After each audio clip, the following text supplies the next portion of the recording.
श्री शिवाय नमस्तुभ्यम। हर हर महादेव भक्तों, जैसा कि आप सभी लोग जानते हो कि 29 अक्टूबर 2025 यानी कि गुरुवार वाले दिन इस पवित्र कार्तिक माह के कृष्ण पक्ष की अष्टमी तिथि पड़ रही है। और यहां कोई साधारण अष्टमी नहीं है महाराज, ये गोपा अष्टमी तिथि है जो केवल वर्ष में एक बार ही आती है। इस तिथि का सबसे बड़ा और विशेष योग बताया जाता है। ऐसा कहा जाता है कि इस दिन किए जाने वाले यह कार्य, यह उपाय, यदि घर की कोई भी माता बहन या घर का कोई भी एक सदस्य इन उपायों को करता है, अपने घर में इन छोटे छोटे कार्यों को करता है, उसे घर में सदैव धन धान्य में वृद्धि होती है, माता लक्ष्मी का स्थायी वास होता है और जीवन में चल रही सारी समस्याएं समाप्त होती है। 29 अक्टूबर गुरुवार वाले दिन महाराज आपको विशेषकर इन उपायों को करना है। यदि आपका बेटा बेटियों का विवाह नहीं हो पा रहा है, विवाह में अड़चन आ रही है और आप चाहते हैं कि देवउठनी 11 के पश्चात आपको कोई खुशखबरी मिले, उनका विवाह हो या आपके जीवन में धन की समस्या है, पैसा हाथ में आते से ही चला जाता है, तो आपको गोपाष्टमी वाले दिन क्या करना है क्या नहीं करना है, या संपूर्ण बातें आज की इस उपाय विधि में हम बताएंगे। वीडियो को आपको अंतिम तक देखना है। आपको गौ माता के गोबर से कहां पर लेपन करना है, अपने घर के माता तुलसी कुंड के समक्ष क्या करना है, 365 बत्ती वाला दीपक आपको कहां पर प्रज्वलित करना है, किस प्रकार करना है, किस समय करना है, मुहूर्त कौन सा है, एक मुट्ठी नमक से किया जाने वाला टोटका जिससे शत्रुओं का सर्वनाश होता है, संपूर्ण उपाय विधि। तो चलिए अब चलते हैं हम उसे विशेष उपाय की तरफ।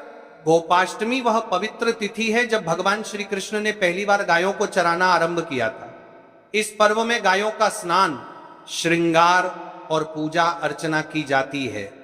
शास्त्र कहते हैं कि गाय में सर्वदेवमयी शक्ति निवास करती है। गाय का पालन पोषण करना और उसकी सेवा करने से पापों का नाश तथा जीवन में समृद्धि आती है। भक्तों, इस बार गोपाष्टमी का जो योग बन रहा है वह बहु विशेष है। सप्तमी, अष्टमी, मंगलवार आदि के संयोजन जैसी ही पवित्र परिस्थिति बन रही है। आपने बताया कि कई शुभ योग हैं ऐसे दिनों में, छोटे छोटे उपाय भी गति से और गुना गुना होकर फल देते हैं।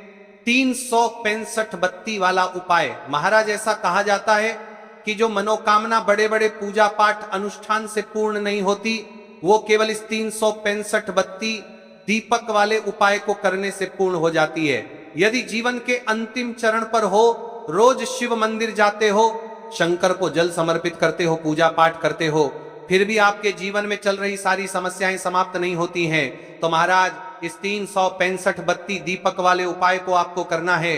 देखिए, विशेषकर कार्तिक मास है और बुधवार का दिन है और इस दिन अष्टमी तिथि है, गोपाष्टमी, जो केवल वर्ष में एक ही बार आती है। तो इस दिन किए जाने वाले छोटे से छोटे उपाय का फल 100 गुना बढ़कर प्राप्त होता है। देखिए, इस उपाय को किसको करना है, सबसे पहले हम इस बात को जान लेते हैं। देखिए, इस उपाय को घर का कोई भी व्यक्ति करना है सकता है, लेकिन यदि घर में कोई बड़ी माता बहन है जो पूजा पाठ सबसे पहले करती है, तो यदि घर का कोई मुख्य सदस्य या मुखिया इस उपाय को करे तो और भी अच्छा है। बाकी यदि कोई भी घर का सदस्य कर रहा है अपनी कामना के लिए तो वो भी कर सकता है। अब महाराज ध्यान से सुना, हम चल रहे हैं 365 बत्ती दीपक वाले उपाय की तरफ। ये उपाय 365 बत्तियों वाला दीपक है, अर्थात वर्ष के प्रत्येक दिन के लिए एक एक लौ का प्रतीक। परंतु व्यावहारिक कारणों से यदि आप एक ही बड़ा दीपक नहीं बना सकते, तो 5-6 बड़े दीपकों में कुल मिलाकर 365 बत्तियों का आयोजन करके लिए सकते हैं। लक्ष्य एक ही है, लगातार लगातार और समर्पित प्रकाश जो घर की नकारात्मकता को भस्म कर दे। क्यों? 365 बत्ती शास्त्र के अनुसार 365 का अर्थ है साल भर की निरंतरता, पूर्णता और संपूर्ण जीवन चक्र। जब इस प्रतीकात्मक प्रकाश को समर्पित किया जाता है तो यह संकेत भेजता है कि हमारा घर वर्ष भर के लिए दिव्य, शुद्ध और संपन्न रहेगा। सामग्री क्या क्या चाहिए, संपूर्ण सूची, बड़ी बड़ी मिट्टी धातु के दीपक या बड़े प्लेट्स जिनमें कतार से बातियां लग सकें। यदि आप एक दीपक में 365 बाती नहीं रख रहे हैं तो 5-6 बड़े दीपक लें। हर दीपक में 60-80 बाती रखें, कुल मिलाकर 365 के करीब पहुंचे। घी, गाय का घी यदि उपलब्ध हो सर्वोत्तम। अन्यथा तिल का तेल, लंबी सूती बातियां, रुई 365 संख्या के हिसाब से तैयार सुपारी, अक्षत, चावल, हल्दी, चंदन, गुलाब जल, लाल वस्त्र का टुकड़ा, फूल, नैवेद्य, मिठाई, कपूर, अगरबत्ती, गोमूत्र, गोबर, विशेष रूप से शुद्ध गोबर, सुबह सुबह तुलसी कुंड के लिए एक छोटी कटोरी शुद्ध नमक, मुट्ठी भर शत्रुनाश के लिए, यदि संभव हो तो तुलसी की कुछ ताजी पत्तियां कहां और कैसे रखें, स्थान निर्धारण आपको तुलसी कुंड के लिए नमक मुट्ठी 5-6 प्रमुख स्थान चिन्हित करने हैं जहां आप बड़े बड़े दीपक रखेंगे, जैसे गौ माता के समक्ष। यदि घर में गौ माता मौजूद हो अथवा आप किसी गौशाला के समीप जा रहे हो, पहला और प्रमुख दीपक मंदिर पूजा स्थान, घर का मुख्य मंदिर, दूसरा दीपक तुलसी कुंड के पास, तीसरा दीपक तिजोरी धन रखने के स्थान के पास, चौथा दीपक मुख्य द्वार के समीप आगमन द्वार, पांचवा दीपक यदि विवाह संबंधी बाधा है तो एक दीपक विवाह स्थान या परिवार के मुख्य सदस्य के कक्ष के निकट रखें। ध्यान, यदि आप गांव गौशाला में जाकर गोपालों के समक्ष दीपक जला पा रहे हैं तो गौ माता के समक्ष दीपक अवश्य वहीं बलिदान करें, इससे फल और भी तेज आता है। विधि सुबह स्नान करके स्वच्छ वस्त्र धारण कर लें, मंदिर को साफ करें, तुलसी को शुद्ध करें, 5-6 बड़े दीपक स्थान तय कर लें और हर स्थान पर बड़े बड़े दीपक रखें। प्रत्येक दीपक में घी तेल भरे बाती लगाएं। यदि बातियां 365 तक नहीं पहुंचा पा रहे तो 5-6 दीपकों में बांट दें। पूजा मंच पर बैठते हुए हाथ जोड़कर और मन शांत कर पहले गोमाता के चरणों में फूल प्रसाद अर्पित करें। पहले दीपक गोमाता के समक्ष को प्रज्वलित करते हुए बोलें, गोमाता ये नमः। हे गोमाता, ये दीप हम आपकी सेवा और आशीर्वाद हेतु अर्पित करते हैं। कृपा करके हमारे घर को दैवीय सुख और समृद्धि दें। क्रमशः प्रत्येक स्थान के दीपक जलाएं। हर बार 3 बार छठी मैया, गायत्री, देवी, श्री गणेशाय नमः जैसे संक्षिप्त उच्चारण करें। आपके स्थानिक परंपरा अनुसार जब सारे दीपक जल जाएं तो 5-10 मिनट मन मंत्र में बैठकर ध्यान करें। दीपों की लौ को देखिए और मन में अपनी प्रमुख मनोकामना स्पष्ट रखें। अंत में प्रत्येक दीपक के पास हल्का सा अक्षत और पुष्प समर्पित करें। यदि आप एक दीपक में 365 बाती नहीं रख सकते, वैकल्पिक तरीका 5-6 बड़े दीपक लें। हर दीपक में लगभग 60-80 बाती रखें। कुल बत्तियां 365 के आसपास, या आप छोटे छोटे मिट्टी के दीपक दियों की पंक्ति बनाकर उन्हें कुल 365 तक जला सकते हैं, पर यह अधिक समय लेगा। यदि संसाधन कम हो तो कम बातियों वाले दीपक लें, पर उसे 7 दिनों तक रोज जलाकर रखें। पर परंपरा में आज का दिन एकदम विशेष है, इसलिए संकल्प के साथ आज ही अधिक संख्या में बत्तियां जला पाना श्रेष्ठ है। गौ माता के गोबर से तुलसी कुंड पर लेपन। आध्यात्मिक कारण, गोबर में गौमाता की पवित्रता निहित है। गोबर से लेपन कर मनुष्य अपने घर परिवार को प्राकृतिक, पवित्र और शुद्ध ऊर्जा से आवृत करता है। गोपाष्टमी पर गोबर से तुलसी कुंड के चारों ओर या पर नहलाने, लेप करने से घर पर रक्षा कवच बनता है। सामग्री व तैयारी: शुद्ध गाय का गोबर ताजा और साफ छोटी सी चिकनी पेस्ट तैयार करने के लिए थोड़ा साबुत गोमूत्र, यदि उपलब्ध हो 1-2 चम्मच हल्का सा पानी या गुलाब जल, एक साफ कपड़ा, ब्रश विधि चरणबद्ध। गोबर को एक साफ पात्र में लें, उसमें थोड़ा जल मिलाकर हल्का सा पेस्ट तैयार करें। यदि गुलाब जल डालेंगे तो पवित्रता और सुगंध दोनों बनेंगी। तुलसी कुंड के चारों ओर या तुलसी के तने पर हल्का सा लेप करें। ध्यान रहे कि आप पत्तियों पर अधिक ना लगाएं, पत्ती को नुकसान नहीं पहुंचे। लेपन करते समय कहें, गौ देवी नमः। यह हमारा श्रद्धा अर्पण है, हमारे घर को सुरक्षिता और समृद्धि दे। यदि आपके पास तुलसी कुंड नहीं है तो आप घर के पूजा स्थान के समीप तुलसी की प्रतिमा या तुलसी के दिए के पास ही गोबर लेप कर सकते हैं। चेतावनी: गोबर लेपन के बाद उससे जुड़े कपड़े अलग रखें, हाथ धुलें। सामाजिक सरोकार का ध्यान रखें। यदि घर में कोई संवेदनशील सदस्य है तो पहले सलाह ले लें। मुट्ठी नमक का शत्रुनाश: नमक शुद्धि और अवशोषण का प्रतीक माना गया है।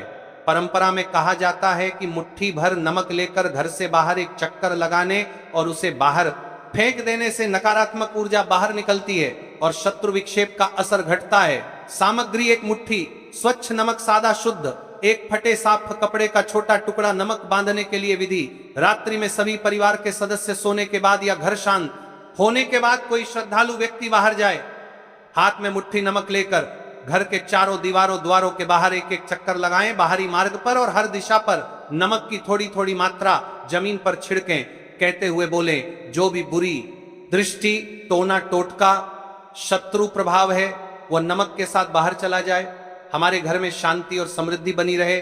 नमक को खुले में फेंके, कूड़े में नहीं। यदि संभव हो तो बहते जल में या नाली किनारे फेंक दें। सावधानी, नमक फेंकते समय किसी की संपत्ति पर न फेंके, न किसी पवित्र स्थान को दूषित करें।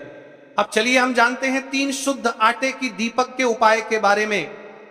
3 आटे के दीपक सामग्री। गेहूं के आटे से 3 छोटे दीपक बनाएं।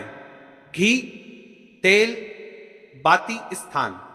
एक दीपक मंदिर के सामने, दूसरा तिजोरी या धन के पास, तीसरा तुलसी के पास रखें।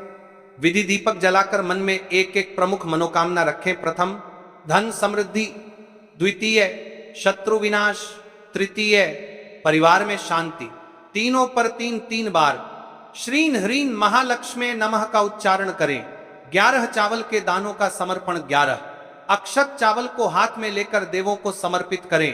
यदि मंदिर में हो तो भगवान के चरणों में रखें।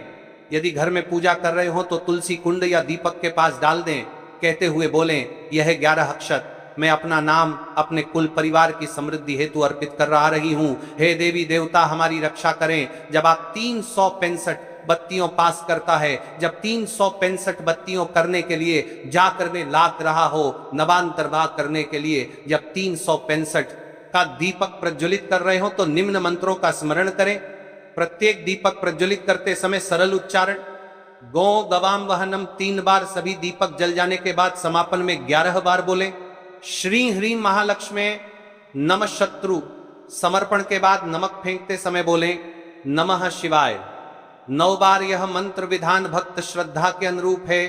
आप अपने पारंपरिक मंत्रों का भी प्रयोग कर सकते हैं। देखिए अब जान लेते हैं कौन से उपाय को किस समय करना है। आपने समय विवरण भी साझा की। गोपाष्टमी इस वर्ष 29 अक्टूबर की सुबह से प्रारंभ होकर 30 अक्टूबर की सुबह तक चलती है। पर उपाय 365 बत्ती गोबर लेपन। नमक के लिए श्रेष्ठ समय 365 बत्ती दीपक। सूर्यास्त के बाद संध्या प्रदोष काल, सूर्यास्त के तुरंत बाद गोबर से तुलसी कुंड लेपन। सुबह या दोपहर के पहले भाग में सुबह का समय श्रेष्ठ मुट्ठी नमक। रात के समय सभी के सो जाने के बाद 3 आटे के दीपक और 11 चावल। संध्या प्रदोष या उसके तुरंत बाद। यदि आप सब कुछ एक ही शाम करना चाहते हैं तो संध्या प्रदोष काल सूर्यास्त के बाद उत्तम है, पर गोबर लेपन सुबह किया हुआ रहे तो अधिक शुभ। भक्तों इस समर्पित अनुष्ठान से आप देखेंगे लक्ष्मी का स्थायी निवास घर में सूक्ष्म संकटों के बाद भी। व्यापार नौकरी में वृद्धि, अचानक नए अवसर, सौदे और संपन्नता आने लगती है। शत्रु प्रभाव में कमी, आपको तनाव और नकारात्मकता का कम अनुभव होगा। पारिवारिक सौहार्द घर में, प्यार व शांति बढ़ेगी। विवाह संबंधी बाधाओं का शमन, यदि शादी में अटकन है तो उस पर प्रभाव देखा जाता है। ध्यान रखें परिणाम श्रद्धा पर निर्भर करते हैं, परंतु इस दिन और इस विधि का प्रभाव सामान्यतः तीव्र और तेज होता है। इन उपायों को करते समय आपको क्या क्या सावधानियां बरतनी है दीपक जलाते समय। अग्नि सुरक्षा का ध्यान रखें, बच्चों को दूर रखें, गोबर लेपन करते समय साफ सफाई रखें, पशु संबंधित नियमों का पालन करें। नमक फेंकते समय किसी की संपत्ति या सार्वजनिक पर्यावरण को नुकसान न पहुंचाएं। किसी भी प्रकार के अवैध, हिंसक या अनैतिक कर्म के लिए यह उपाय मत प्रयोग करें। आध्यात्मिक उपायों का लक्ष्य सदैव सकारात्मक और निर्मल होना चाहिए। यदि घर में कोई गंभीर वैधानिक शारीरिक समस्या है तो आध्यात्मिक उपाय के साथ व्यावहारिक उपाय, डॉक्टरी, कानूनी सलाह भी आवश्यक है। इस गोपाष्टमी उपाय से वृषभ तथा कर्क राशि के लोग विशेष लाभान्वित हो सकते हैं। वृषभ राशि को धन संबंधी लाभ और कर्क राशि को पारिवारिक शांति और संतान सुख के संकेत मिल सकते हैं। अब बात करते हैं कि इस उपाय को किस समय करना चाहिए। देखिए महाराज जी, इस उपाय को करने के 2 समय बताए गए हैं। सुबह का समय